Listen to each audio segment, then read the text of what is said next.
हरिओम मित्रों। ओम श्री सद्गुरु परमात्मने नमः। सज्जनों, हमारे जीवन में एक गुरु की बहुत ही महत्ता है। हमारे आम जीवन में जब हम शिक्षा ग्रहण करते हैं तो गुरु की कृपा से ही हम आगे बढ़ते हैं। प्रथम गुरु माता है तथा पिता है, जिन्होंने हमें चलना बोलना सिखाया। बाद में आते हैं शिक्षा गुरु, जो हमें शिक्षा देते हैं, ज्ञान देकर हमें जीवन में आगे बढ़ने का मार्ग दिखाते हैं। तो सज्जनों, उसके बाद सबसे महत्वपूर्ण है ब्रह्मज्ञानी सद्गुरु, कोई पहुंचे हुए संत। ये हमें आध्यात्मिक ज्ञान देकर जन्म मरण के चक्कर से छुड़ा देते हैं। हमारी मोह माया को दूर करके हमें आत्मज्ञान देते हैं।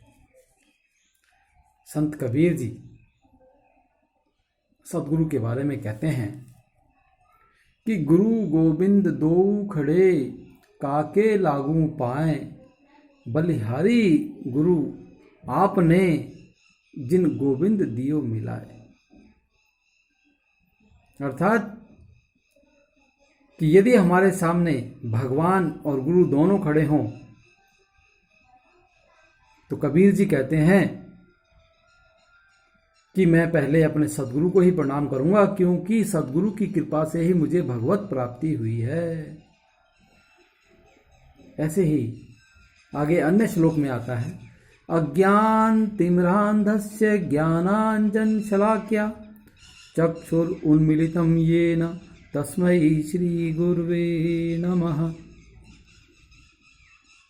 जिन गुरु की कृपा से मेरे ज्ञान चक्षु खुल गए हैं, मेरा भ्रम दूर हो गया है तथा मुझे यथार्थ ज्ञान हो गया है कि वास्तव में मैं कौन हूं, ऐसे गुरु की मैं वंदना करता हूं। इसी प्रकार आगे एक और श्लोक में आता है कि वंदे बोधमयम नित्यम गुरु शंकर रूपिणम यमाश्रितो हि वक्रोपि चंद्रः सर्वत्र वंद्यते। अर्थात मैं उन शंकर रूपी भगवान सद्गुरुदेव की वंदना करता हूं, जिन सद्गुरुदेव की कृपा से एक टेढ़ा चंद्रमा भी सर्वत्र पूजित हो जाता है। और श्री गुरु गीता में कहा गया है, भगवान शिव और गुरु में कोई अंतर नहीं है।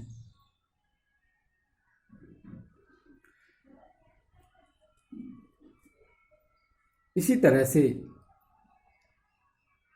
सद्गुरु की महिमा के बारे में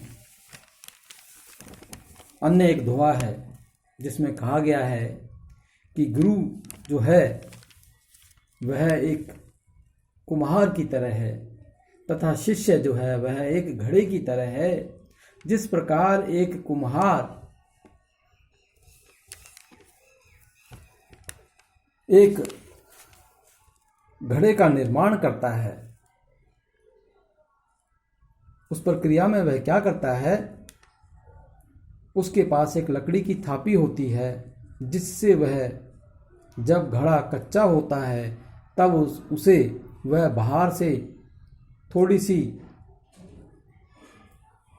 चोट करता है और अंदर एक हाथ लगा लेता है, जिससे कि घड़ा गोल भी हो जाए, उसका आकार भी सही हो जाए और वह टेढ़ा भी ना रहे। तो इसी तरह से कहा गया है कि गुरु कुम्हार शिष्य घड़ा घड़ी घड़ी काढ़े खोट अंतर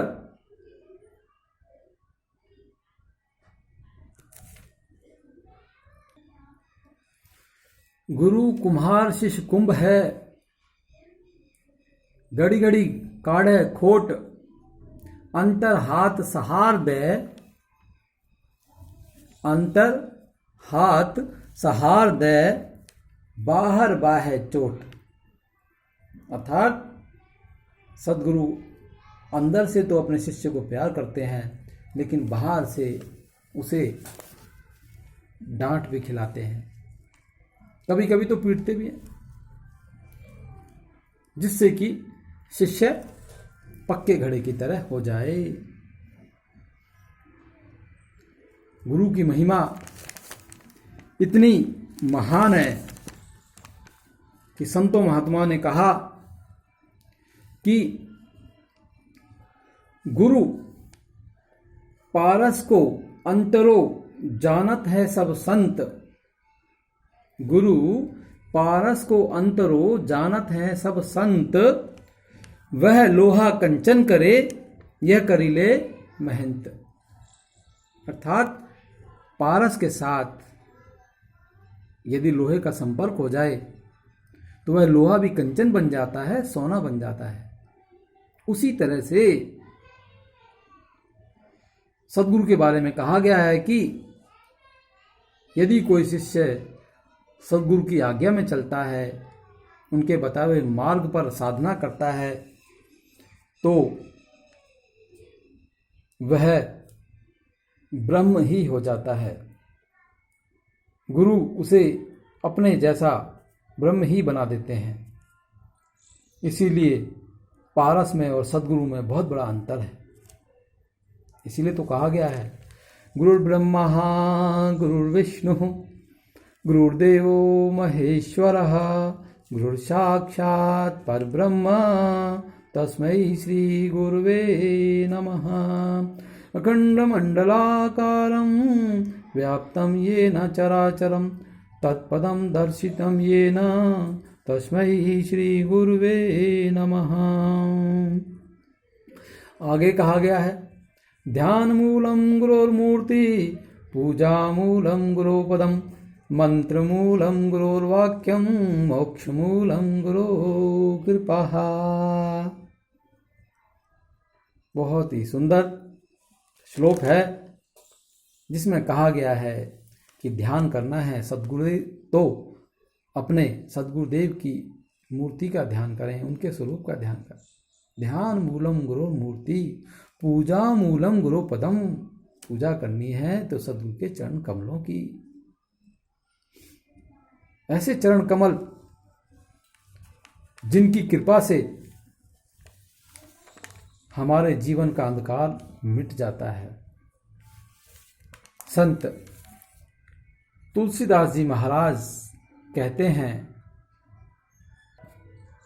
कि बंदौ गुरुपद कंज कृपा सिंधु नर रूप हरि, जासु कृपा रवि कर निकर।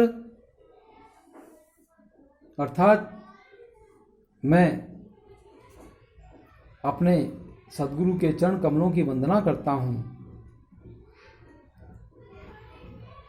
बंदौ गुरुपद कंज कृपा सिंधु नर रूप हरि, जो कि हरि का रूप है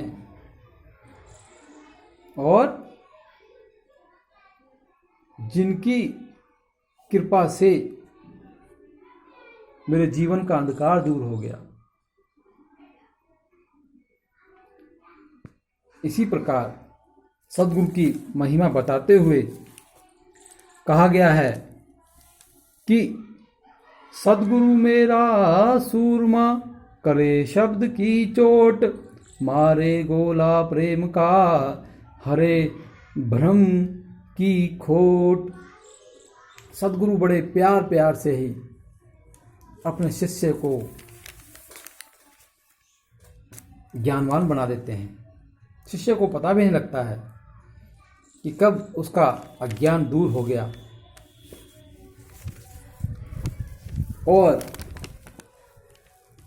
शिष्य परम ज्ञानी हो जाता है।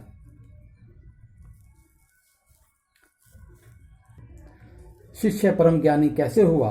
क्योंकि उसने अपने गुरु की आज्ञा का पालन किया, उनके वचनों को अपने जीवन में धारण किया। कहा गया है कि गुरु की आज्ञा आवे, गुरु की आज्ञा जाए। गुरु की आज्ञा आवे, गुरु की आज्ञा जाए, कह कबीर सो संत है, आवागमन नशाय। गुरु की आज्ञा का पालन करने से ही शिष्य अपना आवागमन 84 लाख की जो योनियां हैं उसका आना जाना मिटा सकता है।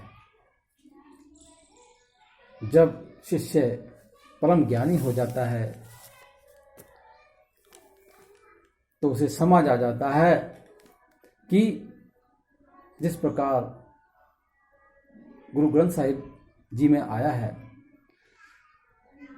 सबे घट राम बोले, राम बोले,